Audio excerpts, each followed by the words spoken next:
Hello bachcho, let's read the given question.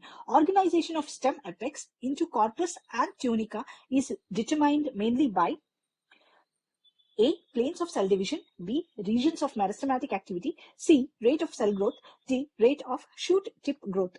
So हमें यहाँ पूछा गया है कि stem apex into corpus and tunica determine कैसे किया जाता है. So यहाँ हमारा key concept है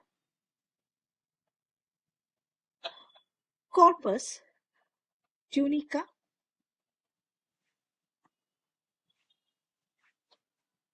थ्योरी. ये थ्योरी प्रपोज किया था शिडमिट ने, जहां एक्सप्लेन किया शूट टिप को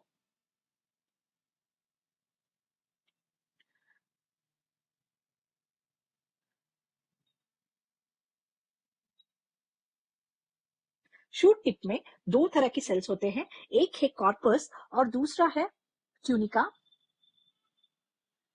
सो पहला जो पेरिफेरियल लेयर होता है वो है ट्यूनिका लेयर.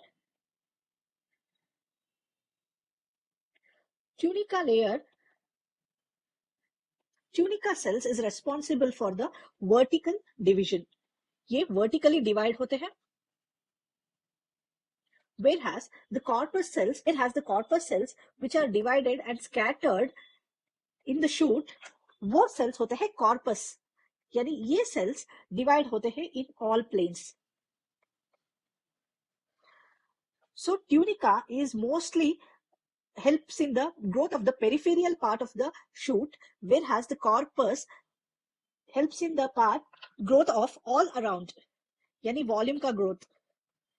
इसलिए here the organization of stem apex into corpus and tunica is determined mainly by planes of division. Regions of meristematic activity नहीं होता है क्योंकि ये मेरिस्टम नहीं है. सेल ग्रोथ नहीं होता है, यहाँ प्लेन्स ऑफ डिवीजन में होता है. रेट ऑफ शूट टिप नहीं होता है क्योंकि ये सेल शूट टिप में ही होते हैं. ये planes of division is mainly determined by the planes of division. Hope you understood well. Best of